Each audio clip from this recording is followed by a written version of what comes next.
प्रदेश में पंचायत के चुनाव इस साल नहीं होंगे, निकाय के चुनाव नहीं होंगे, कोऑपरेटिव के चुनाव नहीं होंगे, राजस्थान क्रिकेट एसोसिएशन के चुनाव नहीं होंगे और भी कोई चुनाव जो सरकार से जुड़कर होने वाले हों वे भी नहीं होंगे।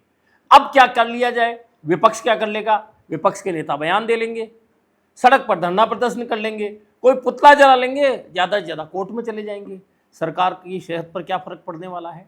असल बात यह है कि सरकार की सेहत पर कोई फर्क नहीं पड़ने वाला और इस साल पंचायत और निकाय चुनाव नहीं होंगे।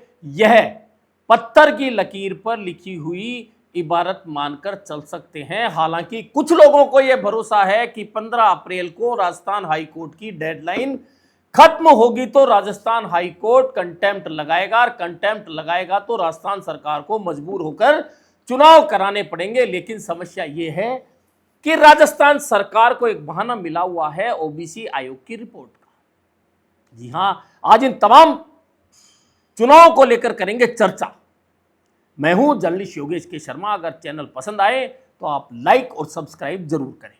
तो चुनाव क्यों नहीं होंगे? राजस्थान सरकार के पास सीधा एक बहाना लेकर बैठी है। ओबीसी आयोग की रिपोर्ट नहीं आई और अब ओबीसी आयोग की रिपोर्ट सितंबर तक नहीं आएगी, यानी कि सितंबर के आखिरी तक ओबीसी आयोग का कार्यकाल बढ़ा दिया गया है।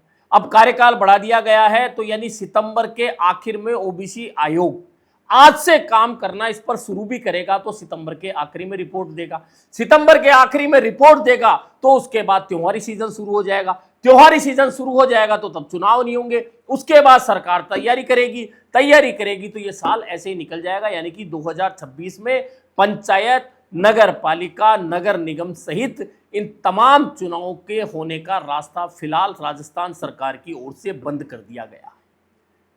अब बंद कर दिया गया है, फिर भी लोग उम्मीद लगाए बैठे हैं कि 15 अप्रैल को राजस्थान हाई कोर्ट की डेडलाइन है और डेडलाइन पर राजस्थान हाई कोर्ट कतई यह बर्दाश्त नहीं करेगा कि उसकी ओर से दी गई डेडलाइन पार हो या उसका उल्लंघन हो। अब उल्लंघन मान लीजिए हो गया क्योंकि आज 1 मार्च है और 15 अप्रैल तक चुनाव कराने की डेडलाइन है। इन 15 दिन के अंदर राजस्थान के निर्वाचन आयोग की कोई तैयारी नहीं है, सरकार की कोई तैयारी नहीं है, तो 15 दिन में चुनाव होने का तो सवाल ही नहीं उठता। यानी कि वो 15 अप्रैल की डेडलाइन है वो तो पार होगी, उसका उल्लंघन होगा। अब ज्यादा से ज्यादा कोर्ट से क्या होगा? कोर्ट अवमानना करेगा। कोर्ट की अवमानना हुई, अवमानना में कौन फंसेगा? निर्वाचन आयोग पहली चिट्ठी लिखकर कह चुका है पंचायत राज विभाग को कि अवमानना हुई तो हम जिम्मेदार नहीं होंगे क्योंकि हम चुनाव कराने के लिए तैयार हैं। यानी कि पंचायत के अधिकारी कर्मचारियों पर अवमानना लगनी है। उनमें से सरकार कुछ लोगों को सस्पेंड करेगी, कुछ को कोर्ट के आदेश से सस्पेंड करेंगे, कुछ को हटा दिया जाएगा। यानी कि सारा जो मामला है इतना उलझा दिया गया है। अब निकाय और पंचायत चुनाव 2 साल तक अगर सिर्फ इस वजह से नहीं हो कि ओबीसी आयोग की रिपोर्ट नहीं आ रही। चलिए, ओबीसी आयोग के गठन आपने लेट किया, यानी कि 9 मई 2025 को ओबीसी आयोग का गठन किया। अब मार्च 26 चल रहा है जो समाप्त हो चुका है, फरवरी।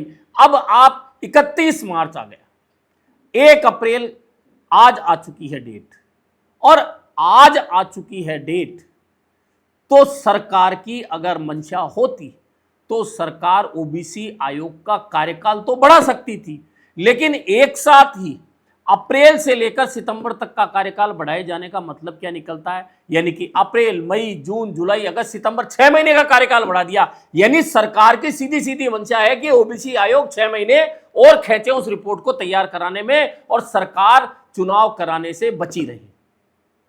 अब राजस्थान हाईकोर्ट क्या करेगा नहीं करेगा अलग बात है, लेकिन इधर विपक्ष ने पहले ही आरोप लगा दिए थे कि सरकार चुनावों से डरती है। अब प्रदेश कांग्रेस के अध्यक्ष गोविंद सिंह डोटासरा ने कह दिया है कि सरकार अगर चुनाव नहीं करा रही तो हम कोर्ट में जाएंगे, कोर्ट की शरण लेंगे। हालांकि कोर्ट में मामला पहले चल रहा है और जब राजस्थान हाईकोर्ट की डेडलाइन 15 अप्रैल है, उधर सुप्रीम कोर्ट तक मामला गया। सुप्रीम कोर्ट ने भी कह दिया कि हम राजस्थान हाईकोर्ट की डेडलाइन के अलावा कोई आदेश पारित नहीं करेंगे। इसके बावजूद राजस्थान सरकार ये चुनाव कराने नहीं जा रही और सितंबर तक अगर ओबीसी आयोग का कार्यकाल बढ़ गया तो यह तय है कि सितंबर तक तो चुनाव की आप सोचिए मत।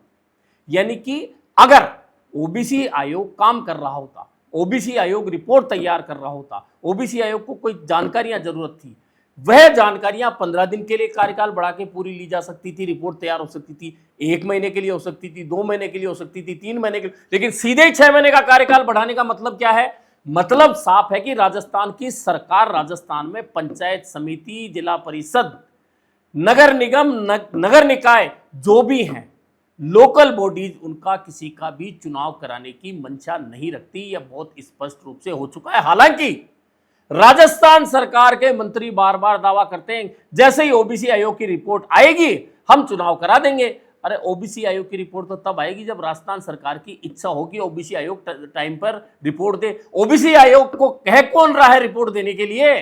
और यह आरोप जो प्रदेश कांग्रेस के अध्यक्ष गोविंद सिंह डोटासरा लगा रहे हैं कि ओबीसी आयोग की रिपोर्ट राजस्थान सरकार लेना ही नहीं चाहती, यह मंशा एकदम साफ इसलिए नजर आ रही है कि किसी आयोग का कार्यकाल महीने, 2 महीने, 3 महीने बढ़ाया जाता तब तो समझ में आता, लेकिन 6 महीने कार्यकाल बढ़ा दिया, यानी 6 महीने तो चुनाव कराने की मंशा है ही नहीं। और सितंबर के बाद में 3 महीने इस साल के बचेंगे, तो उसके बाद सब जानते हैं कि अक्टूबर नवंबर त्योहारी सीजन होता है। त्योहारी सीजन में चुनाव लगभग नहीं होते, उसके बाद चुनाव होते हैं, या तो दिसंबर 2026 में चुनाव होंगे या 2027 में होंगे। तब तक 12 जिलों की कुछ और निकाय और पंचायत समिति, जिला परिषदों का कार्यकाल भी पूरा हो जाएगा। यानी कि सरकार अब वह अपनी मंशा वन स्टेट वन इलेक्शन की राजस्थान की जनता पर थोपने के लिए 2 साल से इस ओबीसी आयोग का बहाना बनाकर और चुनाव को टालने में सफल हो गई है। यह एकदम खरी बात है। लेकिन इसका असर क्या हो रहा है?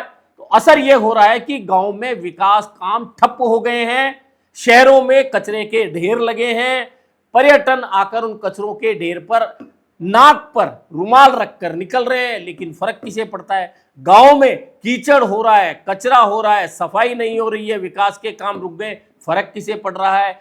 सरपंचों को प्रशासक बना दिया गया, सरपंचों के क्या फर्क पड़ रहा है? दरअसल राजस्थान की सरकार इस बार इतिहास रच रही है, और यह चुनाव सिर्फ पंचायत के या निकाय के नहीं टाले जा रहे, कोऑपरेटिव के चुनाव कब हो रहे हैं, राजस्थान क्रिकेट एसोसिएशन के चुनाव कब हो रहे हैं? क्या राजस्थान की सरकार कोई तारीख तो छोड़िए, महीना भी बता सकती है कि उस दिन ये चुनाव हो सकते हैं? दरअसल राजस्थान की सरकार को लेकर विपक्ष के जो आरोप है कि राजस्थान की सरकार इन तमाम चुनावों से डरकर इसलिए भाग रही है कि लोकतांत्रिक व्यवस्था में भाजपा की सरकार का विश्वास नहीं है, और दूसरा राजस्थान की भाजपा सरकार ने 2.25 साल में जो भी काम किए हैं उनसे जनता इतनी नाराज है, और जो काम नहीं किए उन्हें लेकर भी नाराज है, और उसे हार का डर है, इसलिए वह चुनाव में नहीं जाना चाहती। और राजस्थान सरकार ने 6 महीने का जो कार्यकाल ओबीसी आयोग का बढ़ाया, उससे उसकी मंशा बहुत स्पष्ट हो गई है। अब देखना यह है कि विपक्ष की पार्टियां, खासतौर पर कांग्रेस, इन चुनाव के टलने के बाद में कोर्ट में जाने की बात तो कर रही है, लेकिन कोर्ट की तारीख तो अभी 15 बाकी है। क्या 15 अप्रैल को कोर्ट की डेडलाइन जब पूरी हो जाएगी, तब तक चुनाव की अधिसूचना जारी नहीं होगी, तो क्या कोर्ट कोई बड़ा फैसला लेकर राजस्थान सरकार पर कंटेम्प्ट ही नहीं लगा सकता, बल्कि कोई अन्य आदेश भी पारित कर सकता है? इसे लेकर सबकी नजरें राजस्थान हाईकोर्ट पर लगी हुई है। हालांकि इस बात की उम्मीद बहुत कम है कि वहां से उन लोगों को कोई राहत मिलेगी जो कहते हैं कि समय पर चुनाव होने चाहिए थे, लेकिन लगातार चुनाव टाले जा रहे हैं। हालांकि लोकतांत्रिक व्यवस्था में, संवैधानिक व्यवस्था में यह बहुत स्पष्ट रूप से लिखा है कि 3 महीने से ज्यादा, और उससे भी आगे अगर बढ़े तो 6 महीने से ज्यादा कोई भी वह संस्था जिसको लोकतांत्रिक तरीके से चुना जाता है, जिसके प्रतिनिधियों को लोकतांत्रिक व्यवस्थाओं से चुना जाता है, उसके चुनाव नहीं कराए जाएं। लेकिन राजस्थान सरकार पिछले 1.5 साल से इन चुनावों को किसी ना किसी बहाने से, पहले जो बहाना था वन स्टेट वन इलेक्शन का था, उसके बाद ओबीसी आयोग का गठन 2 साल की देरी से हुआ, और अब ओबीसी आयोग 10 महीने का कार्यकाल पूरा करने के बाद 6 महीने का कार्यकाल और बढ़वा चुका है। यानी कि सरकार के कार्यकाल के पूरे 3 साल हो चुके होंगे, तब तक राजस्थान में ना पंचायत चुनाव की ठोर होगी, ना निकाय चुनाव की ठोर होगी, ना राजस्थान क्रिकेट एसोसिएशन के चुनाव की ठोर होगी, ना कोऑपरेटिव के चुनाव की ठोर होगी, और सरकार से जुड़े हुए कोई और भी चुनाव होंगे उनको लेकर भी सरकार में कहीं कोई सुगबुगाहट फिलहाल नहीं देखी जा रही। यानी कि बहुत स्पष्ट है, सरकार इन चुनावों से बचकर भाग रही है, लेकिन भागकर कितनी दूर तक भाग पाएगी, असल बात यह है, और विपक्ष कितनी दूर तक सरकार का पीछा करके उसे मजबूर करेगा कि सरकार चुनाव कराने जाए। क्या कानूनी रास्ते से चुनाव होंगे, या सरकार अपनी मंशा से चुनाव कराएगी, या फिर राजस्थान की वर्तमान सरकार अपना कार्यकाल बिना चुनाव के ही पूरा करने वाली है। अभी के लिए इतना ही, फिर मिलेंगे नए मुद्दे पर चर्चा के साथ।